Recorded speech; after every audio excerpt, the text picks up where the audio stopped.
ओम शांति। आज सुनेंगे हम प्यारे बाबा के अव्यक्त महावाक्य 15/5/1983 के।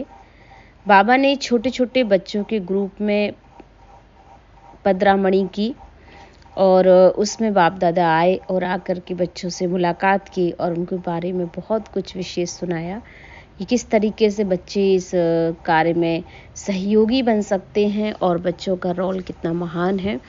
तो वो सारी बातों को हम बड़ी गहराई से समझेंगे। आज बागवान बाप अपने रूहानी बगीचे में खुशबूदार फूलों को और कल की विशेष कल्याणकारी अर्थ निमित्त बनी हुई हिम्मत उल्लास वाली कलियों को भी देख रहे हैं।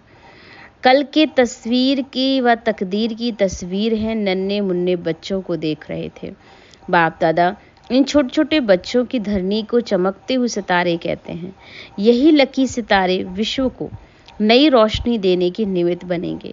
इन छोटे बड़े बच्चों को देखकर बाप दादा स्थापना के आदि का नजारा याद आ रहा है। जबकि ऐसे छोटे छोटे बच्चों को विश्व कल्याण के कार्य के उमंग उत्साह में दृढ़ संकल्प करने वाले निकले कि हम छोटे सबसे बड़ा कार्य करके दिखाएंगे। जो राजनेताएं, धर्म नेताएं, विज्ञानी आत्माएं चाहना रखती हैं लेकिन कर नहीं पाते, वह कार्य हम छोटे छोटे बच्चे करके दिखाएंगे। और आज उन छोटे छोटे बच्चों का संकल्प साकार रूप में देख रहे हैं। वो ही थोड़े से छोटे बच्चे आज शिव शक्ति पांडव सेना के रूप में आप सभी दीपमाला बन बाप के गले के हार बन गए हो। अब भी छोटे छोटे बच्चों को देखकर हर बच्चे में विश्व के कल की तकदीरवान तस्वीर दिखाई देती है। सभी बच्चे अपने को क्या समझते हो? लकी सितारे होना। आज का दिन है ही बच्चों का दिन।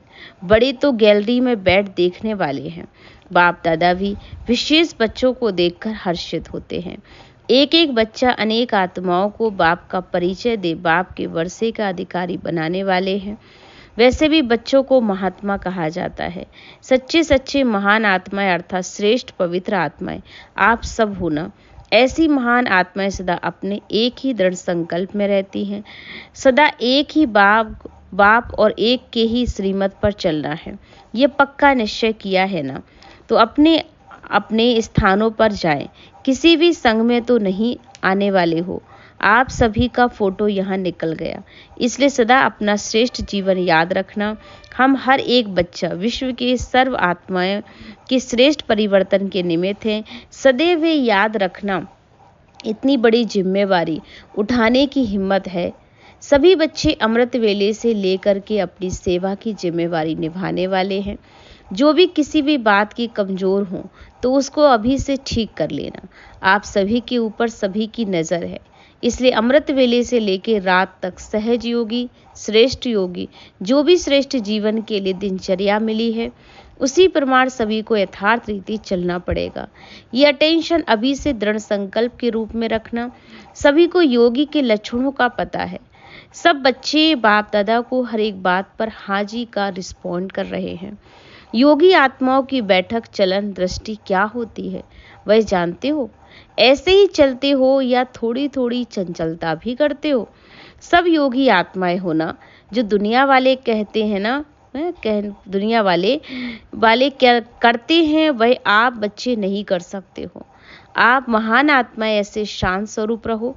जो भल कितने भी बड़े बड़े हों लेकिन आप शांत स्वरूप आत्माओं को देख शांति की अनुभूति करें और यही दिखाई दे कि ये साधारण बच्चे नहीं लेकिन सभी अलौकिक बच्चे हैं, न्यारे हैं और विशेष आत्माएं हैं।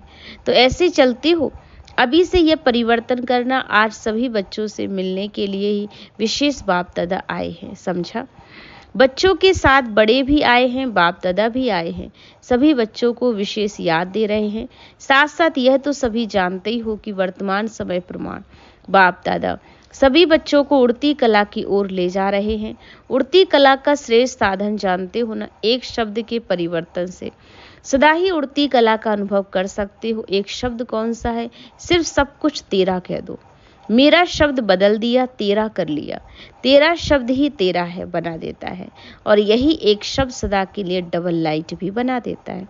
इसलिए तेरा हूं तो आत्मा लाइट है और जब सब कुछ तेरा भी तो भी लाइट हल्के बन गए।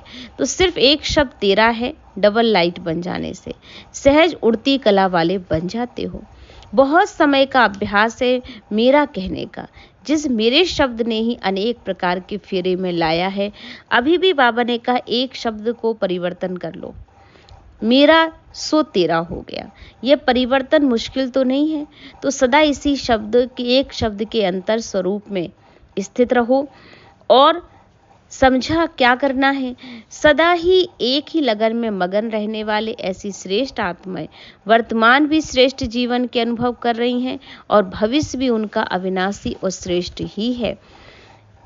इसलिए सदा एक एक शब्द याद रखो, समझा, और इसी आधार पर जितना आगे बढ़ना चाहो उतना आगे बढ़ सकते हो। जितना अपने पास खजाने जमा करना चाहो उतने खजाने जमा कर सकते हो। वैसे भी लौकिक जीवन में सदा जो भी नामी ग्रामी अच्छे कुल वाली आत्माएं होती हैं, वह सदा ही अपने जीवन के दान पुण्य करने का लक्ष्य रखती। आप सभी सबसे बड़े से बड़े श्रेष्ठ कुल के हो, तो श्रेष्ठ कुल वाली ब्राह्मण आत्माएं अर्थात खजानों से संपन्न आत्माएं, उनका भी लक्ष्य क्या है? सदा महादानी बनना, सदा ही पुण्य आत्मा बनो। कभी भी संकल्प में भी किसी विकार के वश कोई संकल्प किया तो उसको क्या कहा जाएगा? पाप का पुण्य। इसलिए पाप कहेंगे ना, तो स्वयं के प्रति भी सदा ही पुण्यकर्ता बनो। संकल्प में भी पुण्यात्मा, बोल में भी पुण्यात्मा और कर्म में भी पुण्यात्मा। जब पुण्यात्मा बन गए तो पाप का नाम निशान नहीं रह सकता। तो सदा ही ये स्मृति में रखो कि हम सर्व ब्राह्मण आत्माएं सदा ही पुण्य आत्माएं हैं। किसी भी आत्मा के प्रति सदा ही श्रेष्ठ भावना और श्रेष्ठ कामना रखना, ये सबसे बड़ा पुण्य है। चाहे कैसी भी आत्मा हो, विरोधी आत्मा हो या स्नेही आत्मा हो, लेकिन पुण्य आत्मा का पुण्य ही है जो विरोधी आत्मा को भी श्रेष्ठ भावना के पुण्य की पूंजी से उस आत्मा को भी परिवर्तन करे। पुण्य कहा ही जाता है जिस आत्मा को जिस वस्तु की आवश्यकता हो, अप्राप्ति हो, उसको प्राप्त कराने का कार्य करना, ये पुण्य है। जब कोई विरोधी आत्मा आपके सामने आती है तो पुण्य आत्मा सदा उस आत्मा को सहन शक्ति से वंचित आत्मा है उसी नज़र से देखेंगे और अपने पुण्य की पूंजी द्वारा, श्रेष्ठ भावना, श्रेष्ठ संकल्प के द्वारा उस आत्मा को सहन शक्ति की प्राप्ति के सहयोगी आत्मा बनेंगे। उसके लिए यही पुण्य का कार्य हो जाता है और पुण्य आत्मा सदा ही स्वयं को दाता के बच्चे देने वाला समझते हैं। किसी भी आत्मा द्वारा अल्पकाल की प्राप्ति लेने वाले की कामना से परे रहते हैं। ये आत्मा कुछ देवे तो मैं दूं, वह यह भी कुछ करे तो मैं करूं, ऐसी हद की कामना नहीं रखते। दाता के बच्चे बन सबके प्रति स्नेह, सहयोग, शक्ति देने वाले पुण्यात्मा होंगे। पुण्यात्मा कभी भी अपने पुण्य के बदले प्रशंसा लेने की कामना नहीं रखते, क्योंकि पुण्य आत्मा जानते हैं कि वह यह हद की प्रशंसा को स्वीकार करना सदा काल की प्राप्ति से वंचित होना, इसलिए वह सदा देने में ही सागर के समान संपन्न रहते हैं।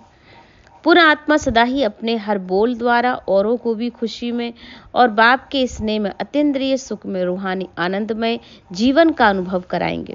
उनका हर बोल खुशी की खुराक होगी। पुण्य आत्मा का हर कर्म सर्व आत्माओं प्रति सदा ही सहयोग की प्राप्ति कराने वाला होगा और हर आत्मा अनुभव करेगी कि इस पुण्य आत्मा का कर्म देख सदा आगे बढ़ने का सहयोग प्राप्त हो रहा है। समझा?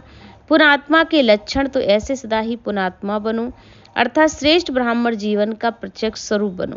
प्राप्ति ही पवित्र प्रवृत्ति वाली पुण्य आत्माओं को प्राप्ति कराओ और ऐसी पुण्य आत्माओं के प्रभाव से पाप का नाम निशान समाप्त करो। ऐसे सदा ही संकल्प द्वारा सब बच्चों को, विशेष सभी को याद प्यार नमस्ते। हम बच्चों की ओर से बाबा को भी याद प्यार नमस्ते। शुक्रिया बाबा, शुक्रिया।